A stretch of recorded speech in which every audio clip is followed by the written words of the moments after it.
You guys know what time it is? It's time to duel! I'm really sorry for these intros, guys. I really am. Psych! No, I'm not. Let's go! Today we are going to be doing Maven Influence, Eater Progression, and Exarch Progression. Just pretend that I swapped these two around. So I haven't touched these at all while we were doing red maps, so they have no progress. To do this, we are going to need maps. I believe it starts at tier 6, 7, 8, and then it goes up from there. So let's start with this and see where we go. We don't need mods on these, so go ahead and scour these if you don't feel like working too hard or stressing. So what we're going to do, it says here Maven Progress 1 out of 3, defeat tier 6 map bosses while the Maven is present. So let's go do a Belfry, and then we'll find a couple more tier 6 maps to do here.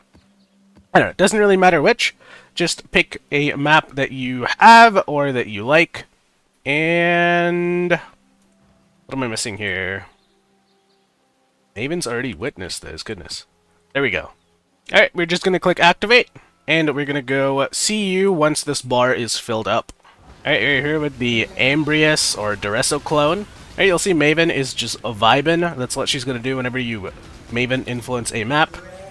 She'll put on some annoying things like life regen, she'll clone the boss, she'll, I don't know, I'm sure she does a whole bunch of other annoying things.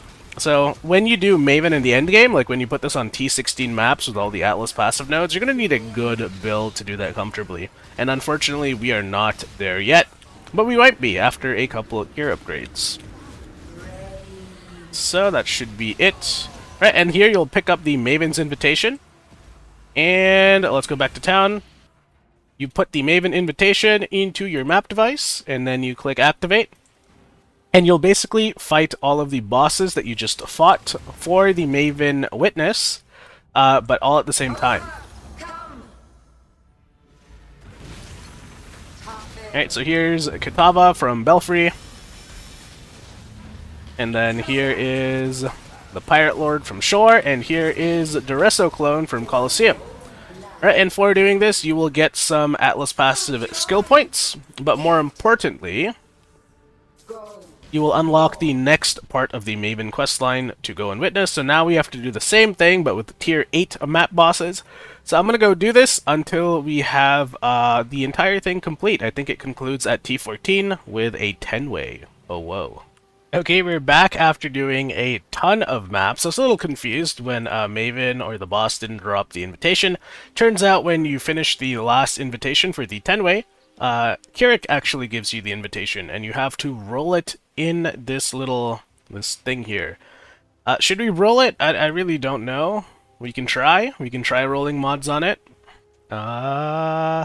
We can handle that. We can handle these mods. Alright, don't make it too rippy, but I think we can handle these mods. Let's activate it.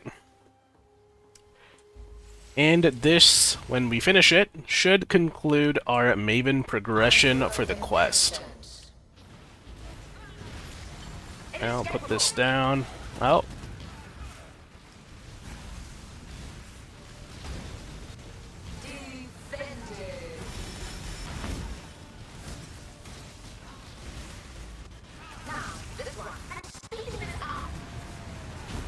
Man, how many dots do I have going on?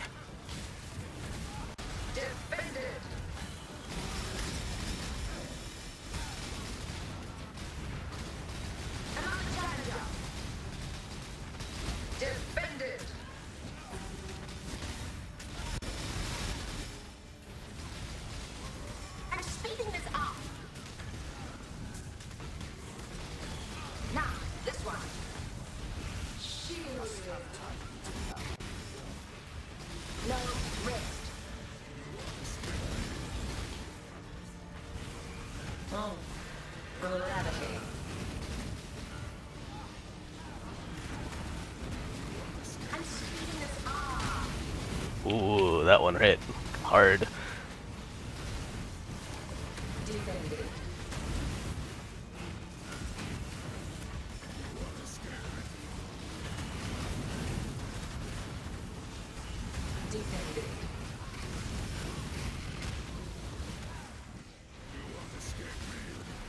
I'm speeding this up.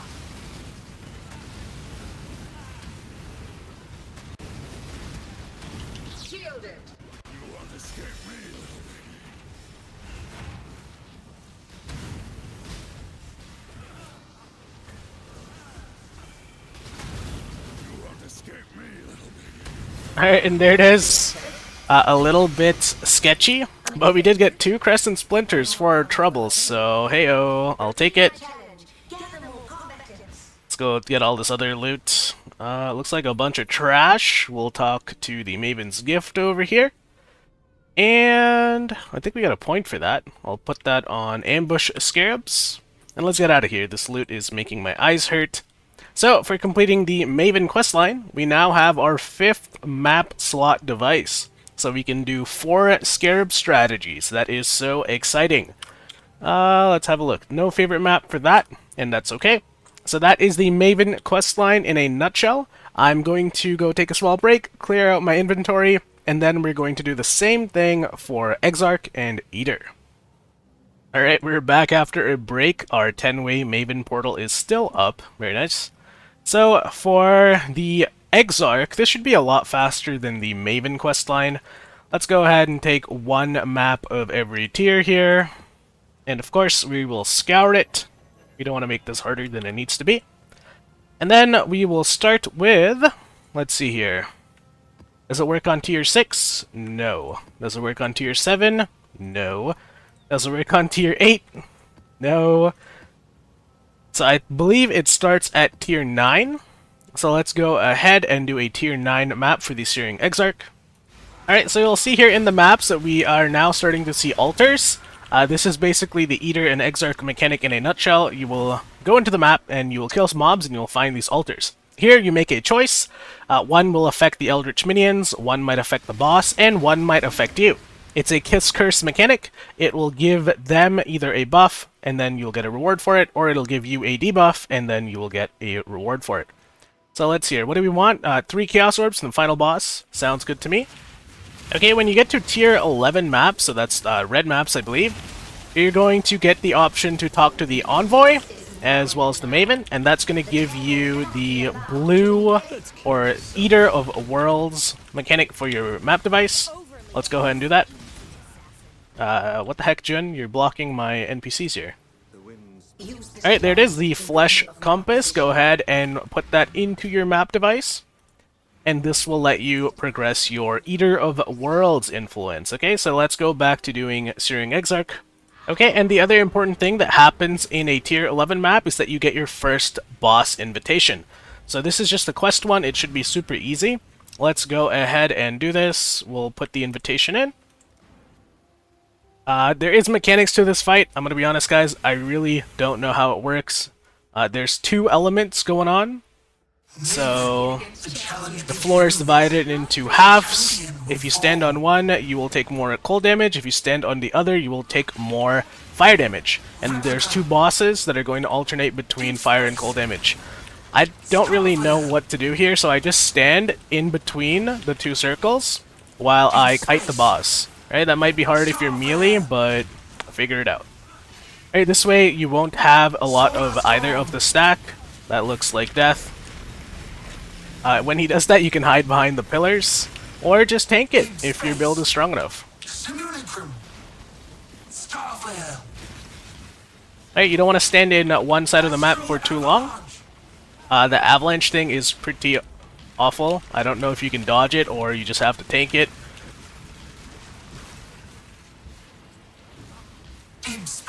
Alright, someday I will learn this fight.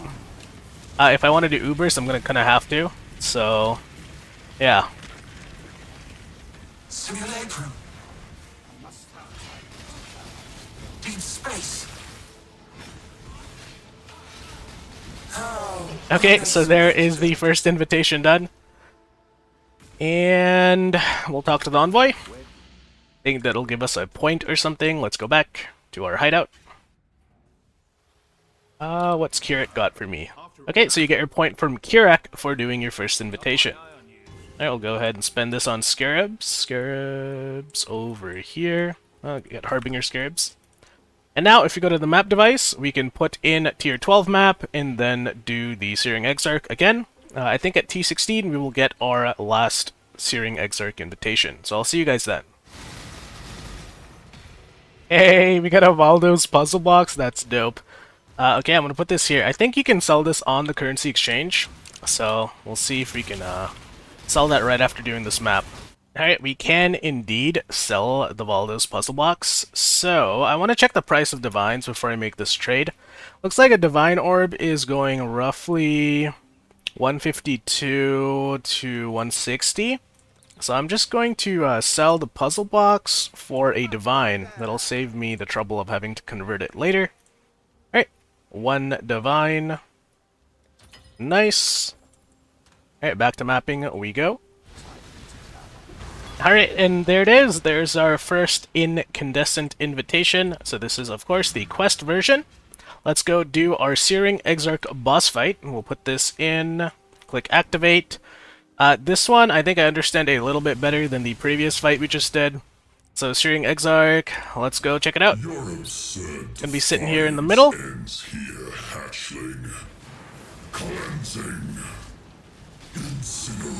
Alright, the thing to look out for, I believe, is Incineration. That's gonna blow up the arena, so just run away from him, and you should be okay. This would be going a lot better if we had some kind of Arcanist brand. I think you could put it on the boss, and it'll have the Ice Nova or Frostbolt. Oh, okay. Almost got hit by that talking. That would have been awkward. But, yeah. Oh, okay, ball phase. Alright, for this, get in the middle, and then let Maven do all the heavy lifting. She's just gonna, like, pop these balls. You're gonna run through the gaps. This is really easy for the quest one, and then it gets a little bit out of hand when you start doing the actual invitation. Alright, so my suggestion for you is to stick to the middle. It'll give you the most time to run and find the gaps. Alright, I'm no Ben here, guys. I'm not a boss killer. I don't really know what I'm doing. But we gotta get this done for our... Oh, f***. Ugh. Disintegration. Cleansing. I'm just gonna stop talking and focus on the boss here, because I am missing all the shoutouts. Honestly, I should just be tanking everything here. Is he doing another ball phase? I really should be tanking most of the mechanics here. I'm losing a lot of damage uptime trying to dodge mechanics that my character can easily survive. So that's on me for that kind of bad gameplay. If you're feeling uncomfy with this, you can of course make some gear upgrades before you do the fight. Oh no. Okay, we're fine.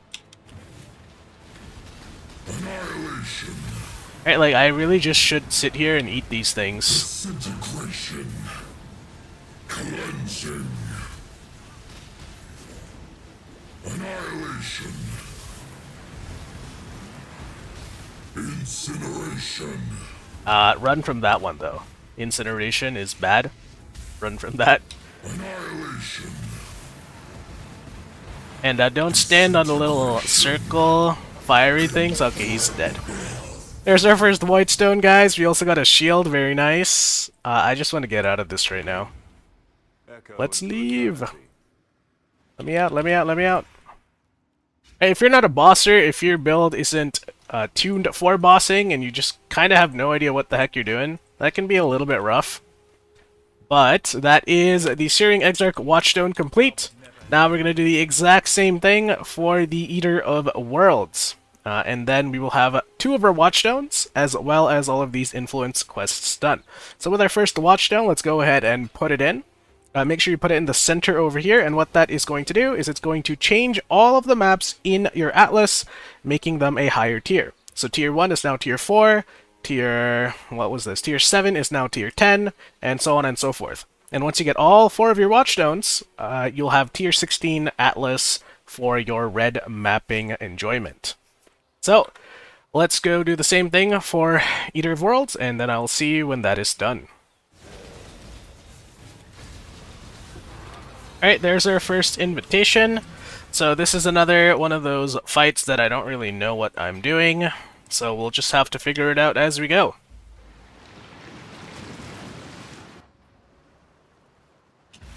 It is champion against champion. Come to feed me, champion.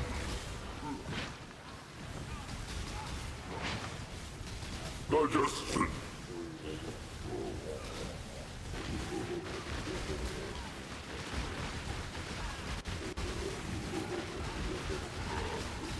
slaughter. Okay. Was no match. What mechanics? Just kill the boss before he has to do anything. Get me out of here.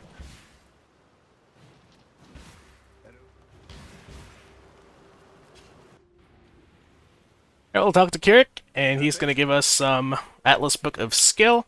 And of course, we're going to put that on more scarabs. I want to get this Explorative Carapaces node for cartography scarabs. Alright, now we're going to do tier 11, or maybe tier 12 maps, I believe. I'll see you when we get the next invitation. Okay, there it is, our Screaming Invitation. My inventory is quite the mess. When is it not? I'm just going to start this out real quick, and then we will do the Eater of Worlds fight. Okay, so this one should go pretty smoothly, I hope.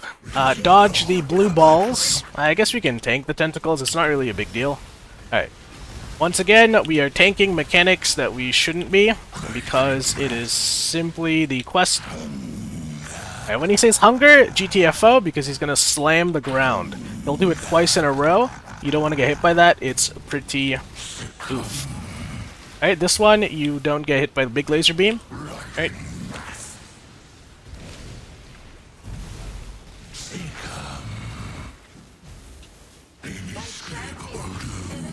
Alright, and then he phases. Maven's going to make you stand on these things. And that thing is going to get bigger as you go. They did a pretty bad job of this, honestly. Yeah. Okay. Do a better job than I did. That was quite awful.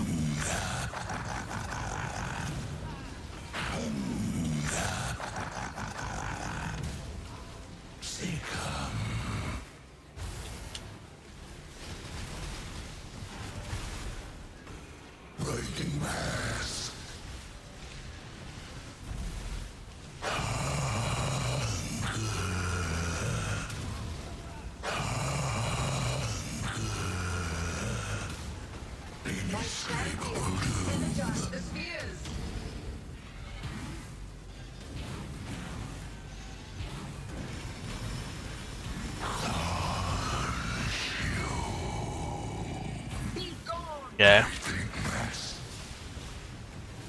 If you do that in the actual fight, you will die like 20 times over, so... yeah.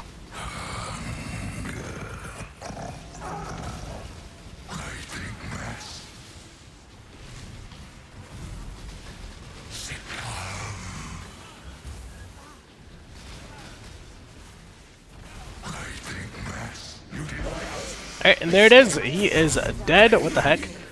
Let's get our Void Stone here.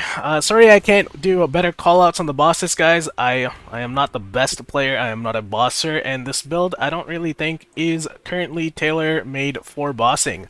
I believe if you want to do bosses on the Ice Nova of Frostbolt Hierophant, you need an Arcanist brand set up, and then that brand will sit on the boss and shoot out Frostbolts. And that way you don't have to do this every few seconds, right? You can just focus on doing this and dodging mechanics. So that is done. Let's go back to the Lush Hideout.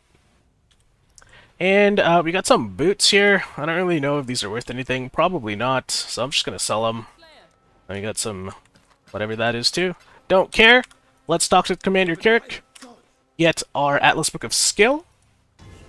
And we also got 2 favored map slots. One for killing Eater and one for killing Exarch. So let's go ahead, put this point into Explorative Carapaces. That should have been our last point that we're going to have for quite some time until we start doing invitations for extra points. And where's our Void Stone? Right, here's our Void Stone. Let's put this in. So now we are sitting at 2 Void Stones. Okay, the lowest map that can drop in our Atlas is now a tier 8. And the Silo and Jungle Valley now drop at tier 15. So we could start doing some Silo or Jungle Valley strats as long as we can farm these maps out. Alright, there is 2 more Void Stones remaining. One is from Uber Elder and the other is from the Maven. That one, if we want to solo, we are going to have to make a lot of upgrades to our build. Our DPS is lacking, our survivability is okay, but it could be better for those fights.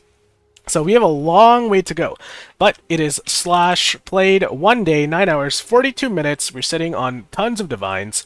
We are now in the end game. Alright, so from here on out, if we want to do our challenges, if we want to make some gear upgrades and kill Ubers and all that stuff, we are going to have to farm up some currency, we're going to do some different strats, we're going to get stronger, and then we're going to blast through this list and get as close as we can to 40 challenges. So I'm going to go take a break, I'm going to go do my inventory, and then I guess I will save Kingsmarch, and no, we can go to Kingsmarch right now. So not much else to say about Kingsmarch. I spent all my gold upgrading the shipyard. So you can see here, shipping improvements. Shipping is now maxed. We have the maximum number of crew, ships, and speed, as well as quotas from a rewarding. So I'll open up shipping. I need to get sailors for my 3rd ship. But what I'm going to do is I'm going to load these boats up with Verisium. So prepare shipment. We send Verisium bars. We don't have too many of them, but you only need to send like 5. And then we're going to send all of these ships to Ribbenfell. And once every 30 minutes, we should get back some scarabs. And if we find some big jackpot scarabs, it'll be like 100C made just like that. So that is going to be our shipment strat for the time being.